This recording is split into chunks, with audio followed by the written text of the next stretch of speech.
I'm Steve West, professional hunting consultant, and these are my adventures.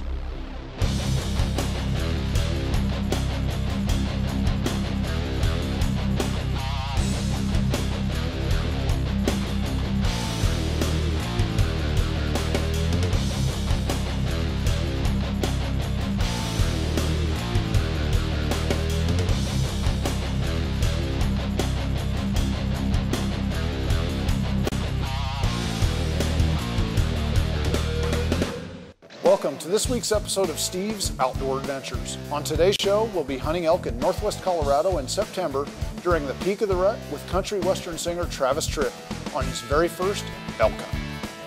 This particular outfitter hunts over 120,000 acres in the Ranching for Wildlife program, which allows us to book rifle hunts for trophy bulls from early September through the fall and into December. Rifle hunting elk during the rut is a unique and exciting experience, making this area a popular destination for our clients. This region holds a tremendous population of elk, and hunting bugling bulls with a rifle made for a perfect first elk hunt. You know, it's not too often that I get to hunt with a Grammy Award-winning country singer, and having been a fan of Travis Tritt's music since he broke onto the scene in the early 90s, I think it was safe to say that I was probably more excited about this hunt than he was. In addition to allowing us to film his hunt, Travis also invited our film crew and I to join him in Wake Forest, North Carolina to watch his performance and talk with him about his Colorado elk hunting experience.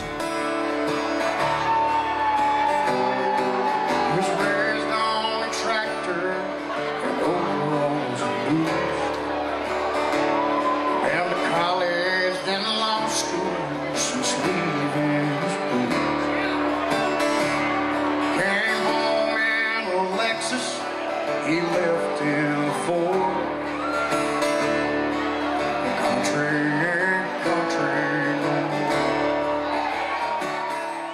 When we arrived in Craig, Colorado, the first thing that strikes you is just how beautiful the landscape is. All the Rocky Mountains around, just gorgeous, absolutely beautiful. Just an absolutely beautiful, beautiful countryside to be in, and to be there, especially on horseback or on muleback, for that entire trip. That was just really something special.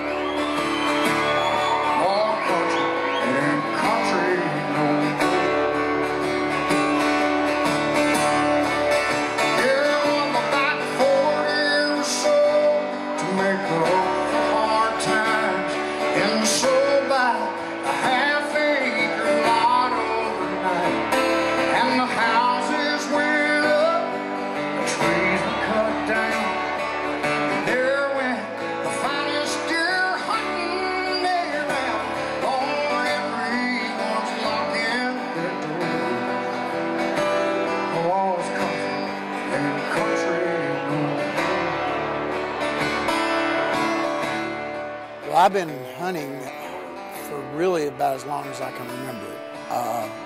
When I was 3 years old, my father took me to pick out a couple of beagle hounds that were like my best friends from the time I was 3 years old up until many, many years later.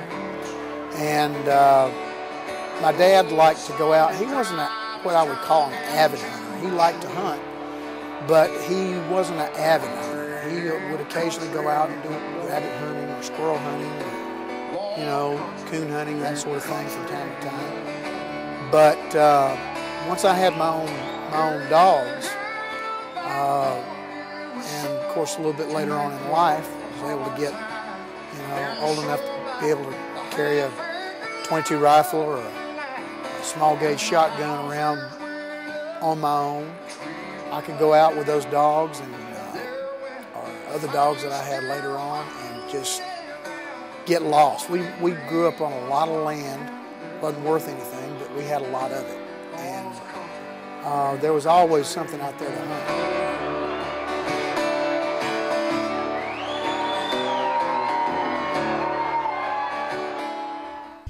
Well, when we first arrived, obviously this is my first elk hunt.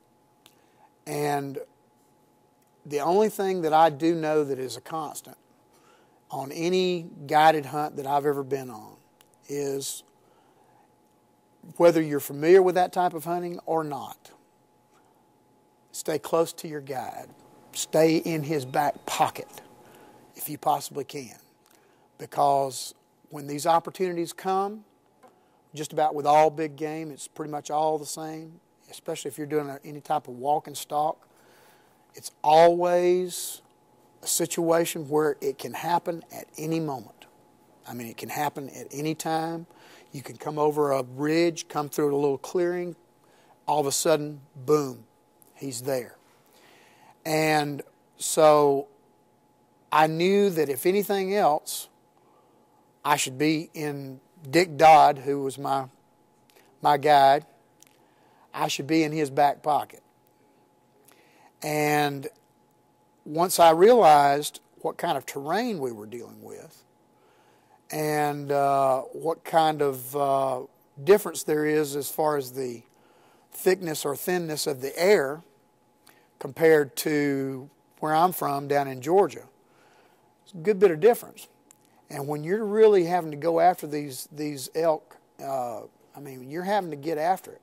And you're encountering every type of terrain. We did everything from, run up and down some pretty steep grades to running up creek beds to running actually through some trails.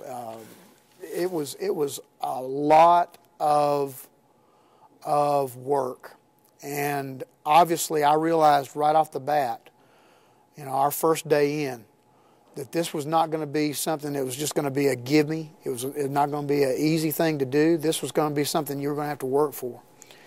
And just keeping up with Dick, I mean, that was pretty heavy in itself. I mean, he's obviously not much older, but a little bit older than I am. And you could never tell it when he's out there on the trail, man. When he's on the hunt, I mean, he is after it. And I did my best to stay with him.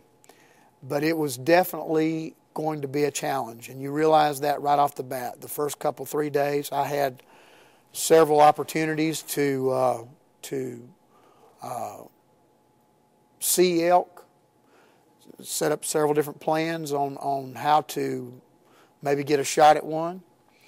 And the slightest little thing, a wind change, weather change, all of those things affect every single part of that hunt. So it was definitely a learning curve for me. And I realized by the third day in especially, I was really, really starting to get pretty anxious about this whole situation, because I realized that this was going to be something that was going to take every bit of energy, knowledge, know-how, and keeping my eyes open and ears open and try to learn what it was that was going on around me, because there's a lot to this elk hunting thing, a lot more than I realized. This bull's going nuts down here. He's bugled about 5 times in the last 2 minutes. Travis getting his gun. All right, let's do it.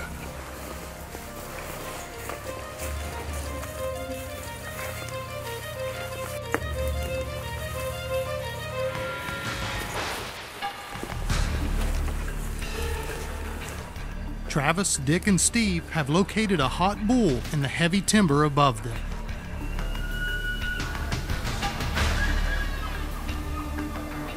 The bull is ripping off bugles as the hunters close the distance, but unfortunately, a few spikes feeding on the edge of the herd stops their stalk dead in its tracks.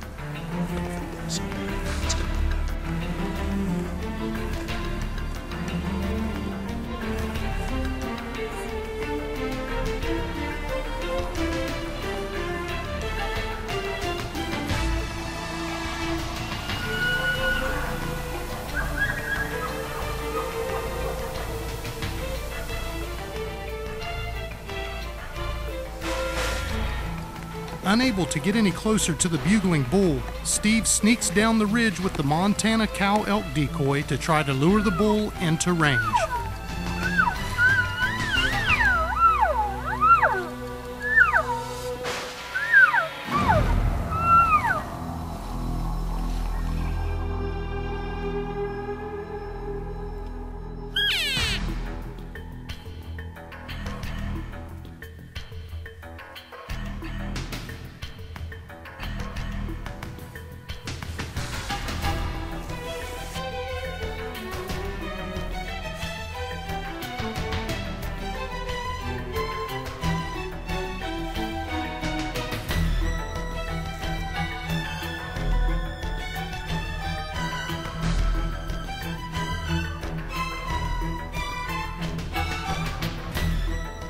Travis is able to catch a few glimpses of the big bull moving through the timber, but a shot still does not present itself.